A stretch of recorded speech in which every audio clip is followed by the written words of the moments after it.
యేసు పరిశుద్ధ నామములో మీ అందరికీ వందనాలు తెలియజేస్తూ ఉన్నాను. వాక్యమును ధ్యానించటానికి తిమోతికి పౌలు భక్తుడు ఉత్తరం రాస్తూ, నా ప్రియకుమారుడైన తిమోతి, నీవు ఎలా ఉంటే దేవుని చేత వాడబడటానికి ఘనమైన పాత్రగా నీవు ఉంటావో అని తెలియపరుస్తానికి తిమోతికి రాసిన 2వ పత్రిక 2వ అధ్యాయము 21వ వచనాన్ని చూద్దాం. ఎవడైనను వీటిలో చేరక తన్ను తాను పవిత్రపరుచుకునే ఎడల వాడు పరిశుద్ధపరచబడి యజమానుడు వాడుకొనుటకు అర్హమై ప్రతి సత్కార్యమునకు సిద్ధపరచబడి ఘనత నిమిత్తమైన పాత్రయై ఉండును. హల్లెలూయా. యజమానుడు వాడుకొనుటకు ఘనత నిమిత్తమైన పాత్రగా ప్రతి ఒక్కరూ ఉండాలని దేవుడు కోరుకుంటున్నాడు.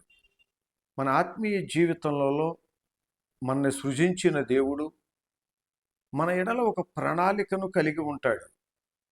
అయితే మనమేమో నాకేమీ రాదు, లేదా నాకేమీ తెలియదు, నేనేమీ చేయలేను అనే మనస్సునే కలిగి ఆ విధంగానే సాగిపోతూ ఉండటానికి ఇష్టపడతాం. కానీ దేవుడు నా ఎడల ఒక మంచి ప్రణాళిక కలిగి ఉన్నాడు. ఆ ప్రణాళిక నా జీవితంలో నెరవేర్చబడాలి అని అంటే నేను ఎలా ఉండాలి, ఎలా ఉంటే ఆయన చేత నేను వాడబడటానికి యోగ్యమైన పాత్రగా లేదా అర్హమైన పాత్రగా నేను ఉండగలుగుతాను అని మనం ఎప్పుడూ కూడా ఆలోచన చేయం. అందుకే తిమోతికి పరిచర్య చేస్తూ ఉన్నప్పుడు పౌలు భక్తుడు, నీవు ఎలా ఉండాలి, ప్రతి సత్కార్యము చేయటానికి నువ్వు సిద్ధపరచబడిన వాడిగా ఉండాలి, దేవుని చేత ఘనమైన పాత్రగా వాడబడటానికి నువ్వు కలిగి ఉండాలి అని చెప్తున్నాడు. మరి ఘనమైన పాత్రగా వాడబడాలంటే మనలో ఏం కలిగి ఉండాలి? మత్తయి సువార్తలో 3వ అధ్యాయం 7వ వచనంలో ఉంటుంది, మారు మనసుకు తగిన ఫలములు మీరు ఫలించండి అని అక్కడ యోహాను భక్తుడు మాట్లాడుతూ ఉంటాడు అన్నమాట. మారు మనసుకు తగిన ఫలాలు. మరి మారు మనసుకు తగిన ఫలాలు ఎలాంటివి?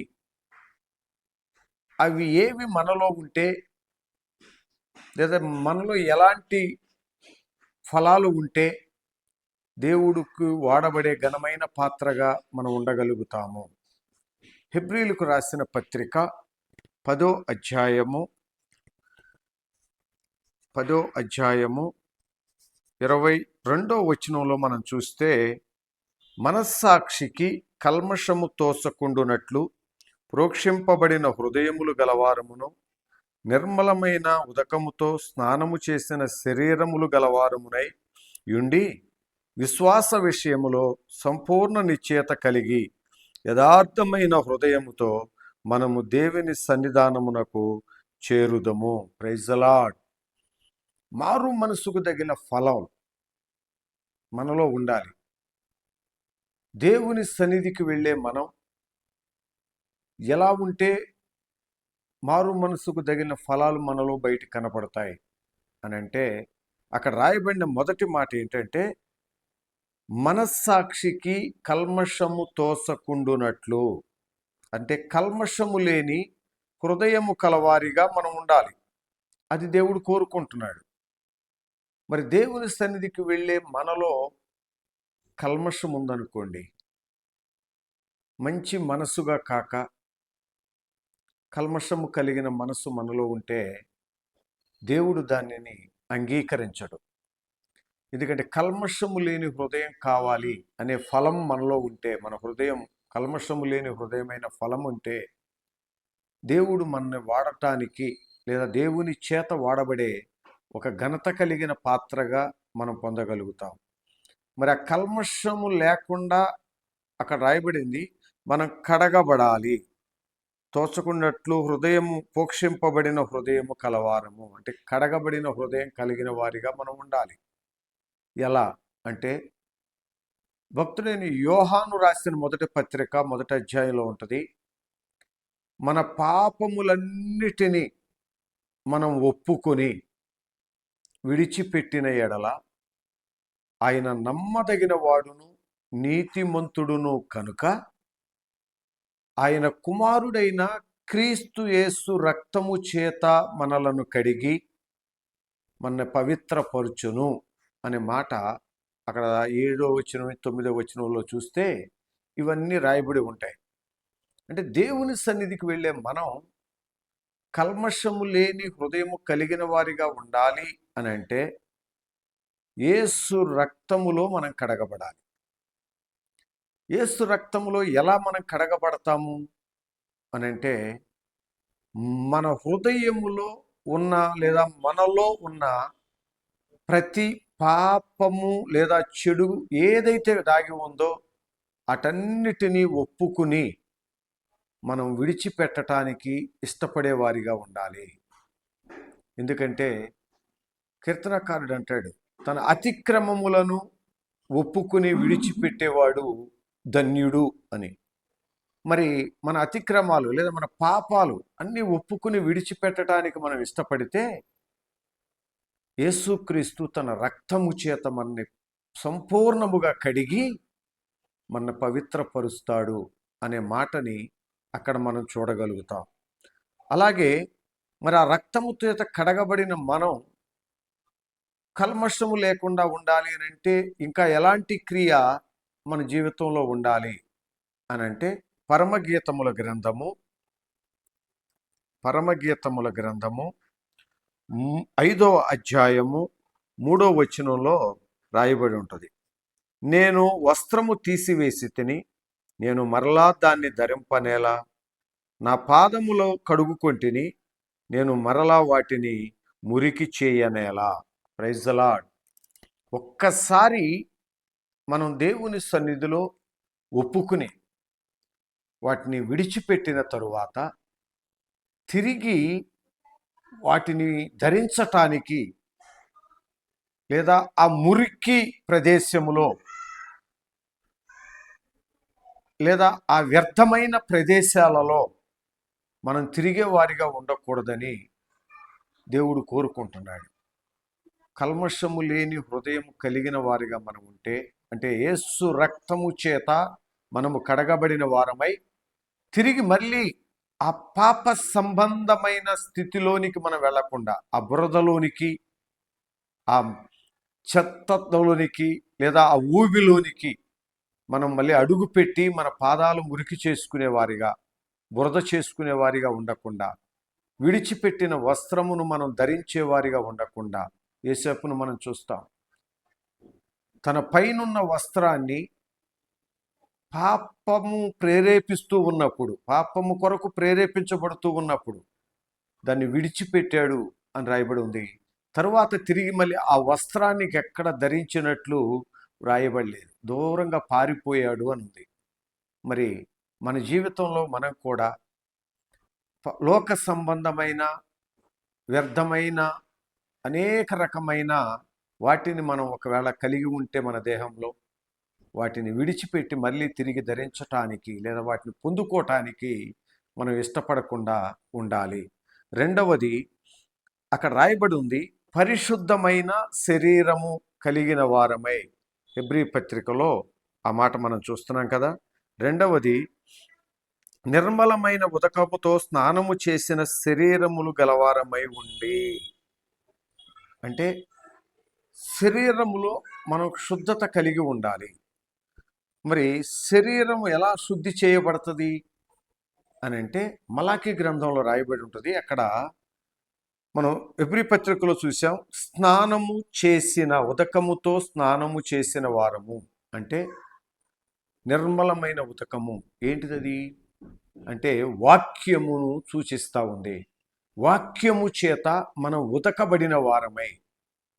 మలాకీ గ్రంథంలో రాయబడి ఉంటుంది, వాక్యము చాకలివాని సబ్బు వంటిది కాదా అనే మాట రాయబడి ఉంటుంది. అంటే వాక్యం ఎలాంటిది అంటే సబ్బు వంటిది, వాక్యము నీరు వంటిది.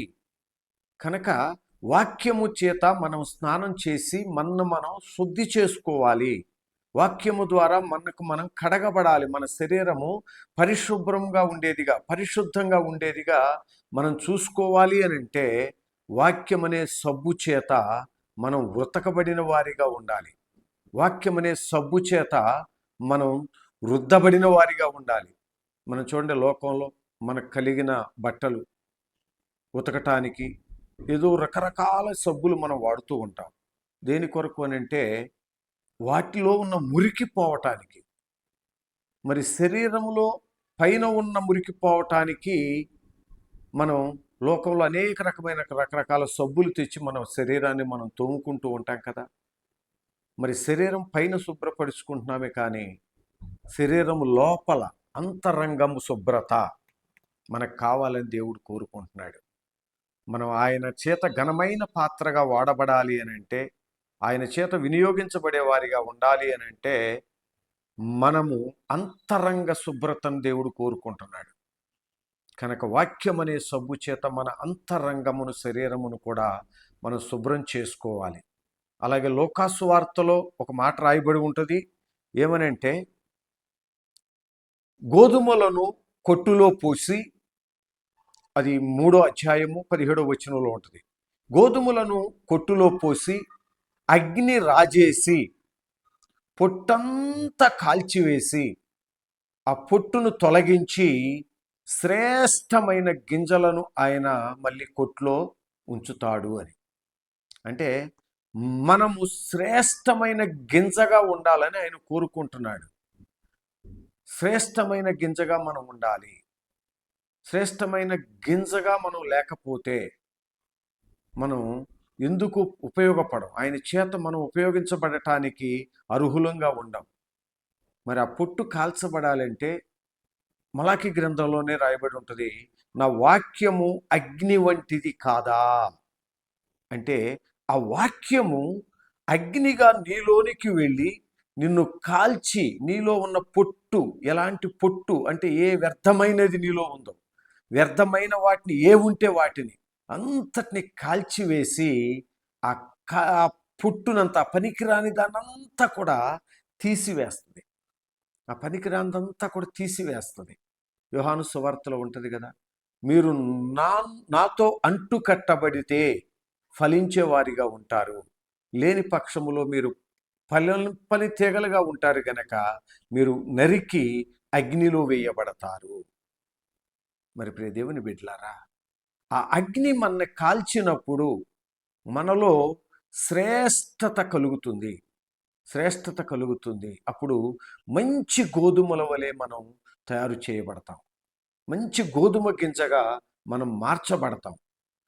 అప్పుడు దేవుడు తన హస్తము చేత ఒక ఘనమైన పాత్రగా ఈ లోకములో మనల్ని వాడుకోవటానికి, ఆయనకిష్టమైనట్లుగా మనల్ని నడిపించటానికి, ఆయనకిష్టమైనట్లుగా మన చేత ఆయన ముందుకు మనల్ని నడిపించటానికి, మన చేత ఆయన క్రియలు జరిగించటానికి ఆయన ఇష్టపడతాడు. మరి వాక్యము చేత మనం ఎంతవరకు కాల్చబడి, లేదా వాక్యం అనే సబ్బు చేత మనం ఎంతవరకు ఉతకబడి శ్రేష్టమైన వారిగా మార్చబడుతూ ఉన్నాం, శ్రేష్టమైన వారిగా మనం నిర్మించబడుతూ ఉన్నాం.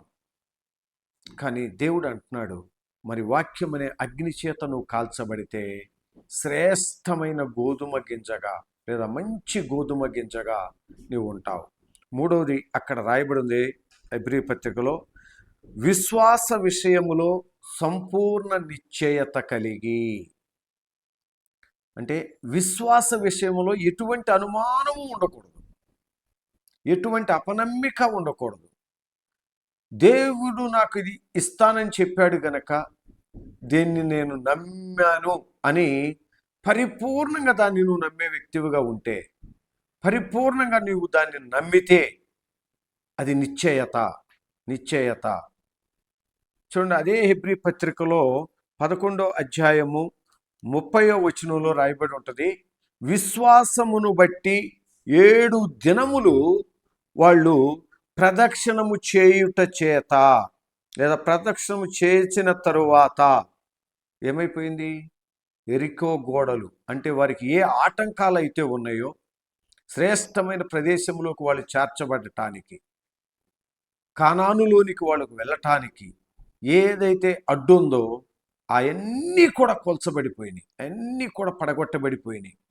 మరి ప్రియ దేవుని బిడ్డ, నీవు కూడా పరమ కానాను చేరబడాలి అంటే, పరమ కానానుకు నువ్వు చేర్చబడాలి అని అంటే నీవు కూడా విశ్వాస విషయములో సంపూర్ణమైన నిశ్చయత నీలో ఉండాలి.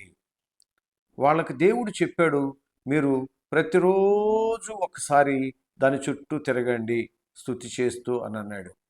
కానీ 7వ రోజు 7 మార్లు తిరగమన్నాడు.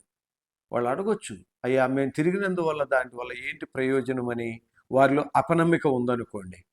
అయ్యో మా కాళ్ళు నొప్పులు వస్తే తప్ప, నాకు చెమట బట్టి లేకపోతే ఇబ్బంది పడుతుంది తప్ప మేము నడిచినందువల్ల ఏ ప్రయోజనం దొరుకుద్ది, దాన్ని ఎలా కదిలించబడుతుంది అనే అవిశ్వాసం కనుక వారిలోనికి వచ్చిందనుకోండి, నిశ్చయత లేకుండా ప్రాకారాలు కూడేవి కాదు, ప్రాకారాలు కూల్చబడేవి కాదు.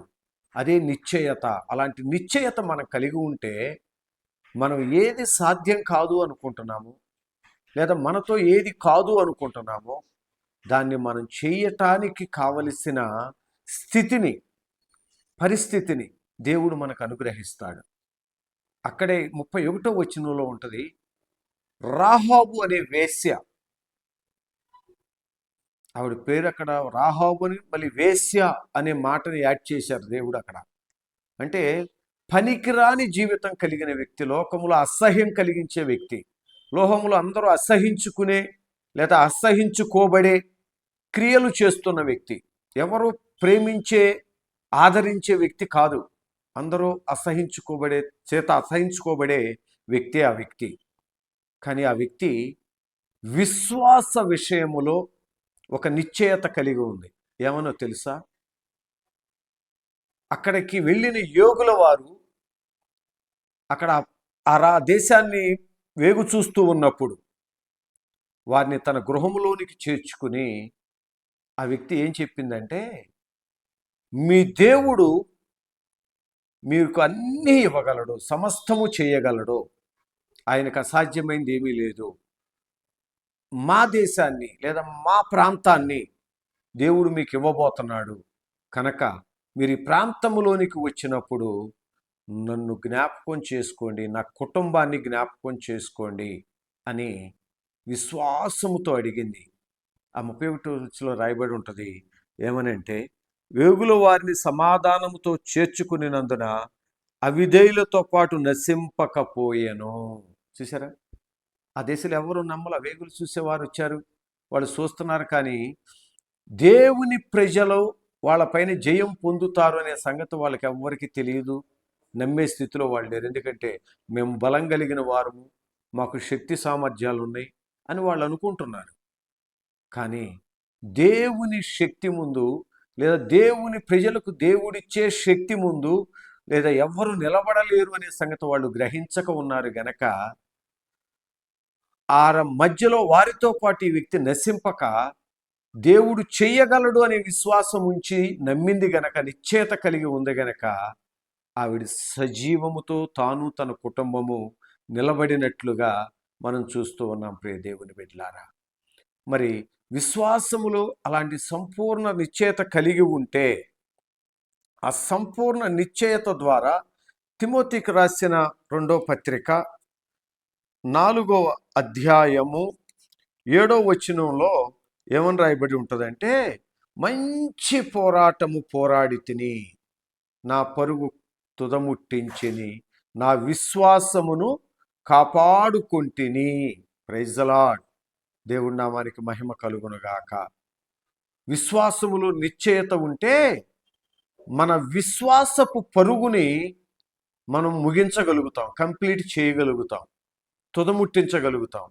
లేదు అంటే మధ్యలోనే మనం రాలిపోయే వారిగా ఉంటాం లేదా విడువబడే వారిగా ఉంటాం. కానీ మనం గురి చేరవలసిన గమ్యము, చేరవలసిన గమ్యానికి, చేరవలసిన గురికి లేదా చేరవలసిన ప్రదేశానికి మనం చేర్చబడలేము. అందుకే అక్కడ పౌలు భక్తుడు తిమోతితో చెప్తూ, నా విశ్వాసాన్ని నేను కాపాడుకున్నాను.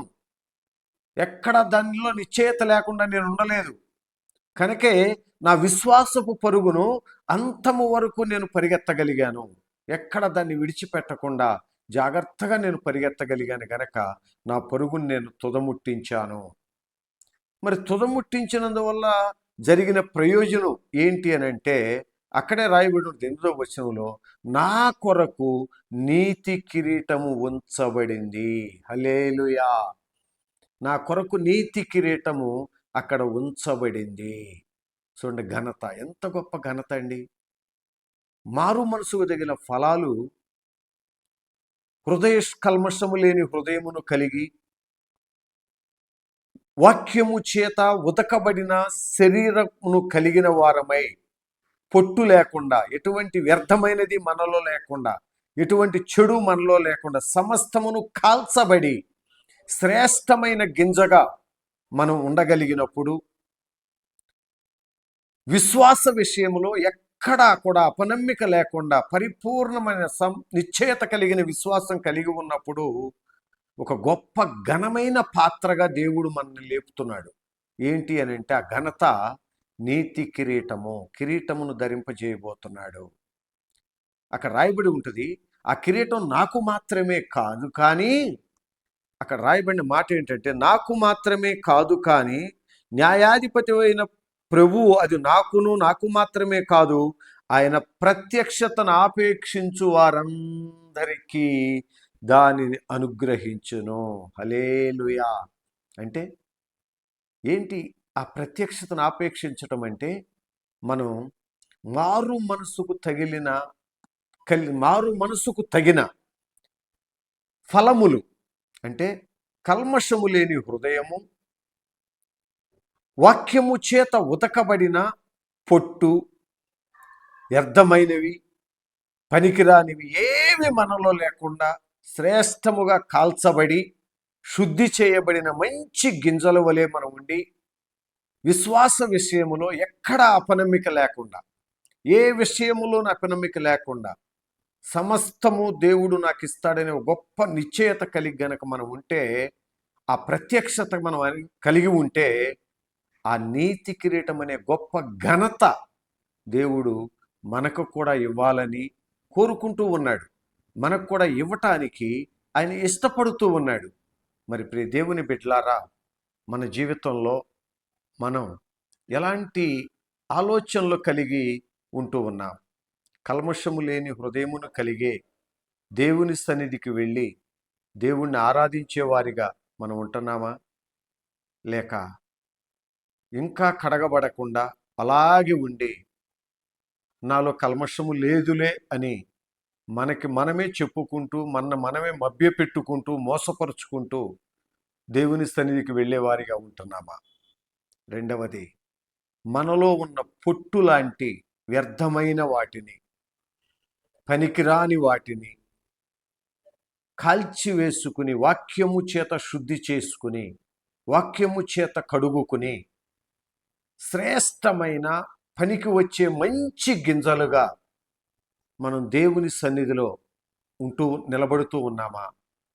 మూడవదిగా, విశ్వాస విషయములో ఎక్కడ అపనమ్మిక లేకుండా, అనుమానం అనేది లేకుండా, నేను దేనిపైన విశ్వాసం ఉంచానో అది దేవుడు తప్పక నాకు దయచేస్తాడు, ఏది నేను కావాలని నమ్మి విశ్వాసముతో ఉన్నానో దేవుడు తప్పకుండా దాన్ని నాకు ఇస్తాడు అనే సంపూర్ణ నిశ్చయత గనక మనం కలిగి ఉంటే, మన విశ్వాసపు పరుగు పందెమును మనం కంప్లీట్ చేయగలుగుతాం. ఎక్కడ ఆగిపోకుండా, పడిపోకుండా మన ఆత్మీయ జీవితాన్ని కడవరకు కొనసాగించగలుగుతాం గనక మన కొరకు ఘనమైన ఒక కిరీటాన్ని దేవుడు సిద్ధపరిచి ఉంచాడు.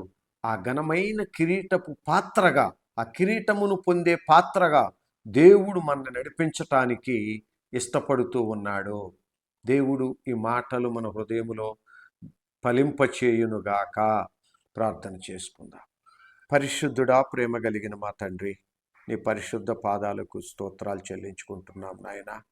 అయ్యా, పౌలు భక్తుడు తన ప్రియ కుమారుడు అని సంబోధిస్తూ ఉన్న తిమోతికి ఉత్తరం రాస్తూ, తిమోతి, నీవు దేవుని చేత వాడబడే ఘనమైన పాత్రగా నీవు ఉండాలి.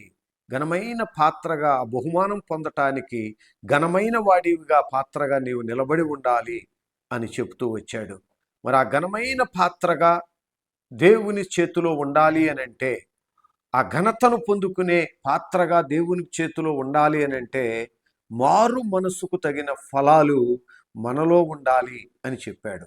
మరి మారు మనసుకు తగిన ఫలాలు ఏంటి అని అంటే, హృదయములో కల్మషము లేకుండా, ఎక్కడ కూడా చెడు హృదయములో లేకుండా, పాప సంబంధమైనది ఏది హృదయములో లేకుండా ఒప్పుకుని విడిచిపెట్టి యేసు రక్తము చేత మనము కడగబడిన వారమై తిరిగి మళ్ళీ ఆ వస్త్రమును మనము ధరించుకోకుండా, మళ్ళీ పాదములు కడుగుకున్న వారమై తిరిగి బురదలో మన పాదములు పెట్టేవారిగా కాకుండా ఉంటే, అప్పుడు కల్మషము లేని హృదయమును మనం కలిగి ఉంటాం గనక గనులంగా దేవుని హస్తములో మనం ఉండగలుగుతాం.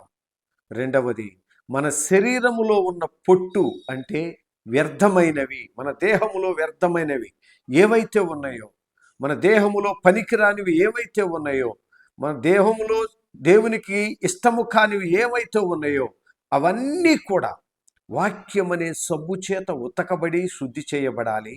వాక్యమనే అగ్ని చేత కాల్చబడి శ్రేష్టమైన గింజ, పనికి వచ్చే గింజగా, ఉపయోగపడే గింజగా, నీవు ఘనముగా ఉండే గింజగా దేవుని చేతిలో నీవు ఉంటే, దేవుని చేతిలో నీవు ఉంచబడితే, మూడవదిగా విశ్వాస విషయములో ఎక్కడా కూడా అపనమ్మిక, అవిశ్వాసం అనేది నీలోనికి రాకుండా, అపనమ్మిక వచ్చితే మనం మునిగిపోయే వారిగా ఉంటాం. గురిని చేరేవారిగా మనం ఉండలేం. గమ్యాన్ని చేరేవారిగా మనం ఉండలేం. కనుక అలనాడు ఇశ్రాయేలీయులు దేవుడు చెప్పినట్లుగా వారికి అడ్డుగా ఉన్న ప్రాకారాలను పడగొట్టడానికి విశ్వాసముతో దేవుడు చెప్పిన పని చేశారు. ఎక్కడ అపనమ్మిక వాళ్ళు కనబరచలేదు. కనుకే ప్రాకారాలు కూల్చబడ్డాయి. నీవు కూడా విశ్వాసముతో ఏది కావాలని కోరుకుంటున్నావో, ఏది పొందాలని ఆశపడుతున్నావో, నీ ఎదురుగా ఉన్నది ఎలాంటిదైనా, ఎంత పెద్దదైనా, ఎంత ఘోరమైనదైనా దాన్ని దేవుడు పడగొట్టడానికి ఇష్టపడుతున్నాడు. నీ విశ్వాసములో నిశ్చయత గనక నువ్వు కలిగి ఉంటే. అలాగే రాహాబు చెడ్డదే, మనుషుల చేత అసహించుకోబడిందే, కానీ దేవుని విశ్వాస విషయములో దేవుడు నాకు సహాయము చెయ్యగలడు అని నమ్మింది గనకే అవిశ్వాసులతో కలిసి నశించిపోక జీవముతో నిలబడి తన కుటుంబాన్ని కూడా కాపాడుకోగలిగింది. మరి ప్రియ దేవుని బిడ్డలారా, మన విశ్వాసములో కూడా మనం ఎలా ఉన్నామో ఒక్కసారి మనం ఈ ప్రార్థన ద్వారా పరిశీలన చేసుకోగలిగితే, మనం పరిశీలించుకోగలిగితే, తిమోతితో దేవుడు పౌలు అంటున్నాడు, నా విశ్వాసపు పరుగును నేను తుదముట్టించాను, నేను కాపాడుకోగలిగాను. ఎందుకని? విశ్వాసములో నిశ్చయత కలిగి ఉన్నాడు గనకే తన గమ్యాన్ని చేరే వరకు పరిగెత్తగలిగాడు. ఎక్కడ పడిపోలేదు, సొమ్మసిల్లిపోలేదు, జారిపోలేదు. విశ్వాసములో ఉన్న నిశ్చయత, ఆ బలమే అతన్ని నడిపించింది. అలా నడిపించబడ్డాడు గనకే ఘనత కలిగిన వాడిగా దేవుని హస్తములో ఉన్నాడు గనక అతని కొరకు దేవుడు నీతి కిరీటాన్ని ఏర్పాటు చేశాడని చెప్పాడు. మరి నీవు నేను కూడా ఈ 3 క్రియలు మన హృదయములో, మన మారు మనసు కలిగిన ఫలములలో మనం ఉండగలిగితే, ఈ క్రియలు మన జీవితంలో ఉంటే మనం కూడా ఘనమైన పాత్రగా ఆయన చేతిలో ఉంటాం గనక ఆ నీతి కిరీటం అనే దానిని మనం కూడా గొప్ప ఘనతగా దాన్ని మనం పొందుకోగలుగుతాము అని దేవుడు చెప్తూ ఉన్నాడు. మరి దేవుని బిడ్డలారా, మన జీవితాలలో ఈ క్రియలు కలిగి మనం జీవించినట్లుగా దేవుడు మనల్ని బలపరిచి నడిపించి దీవించునుగాక. ఆమేన్.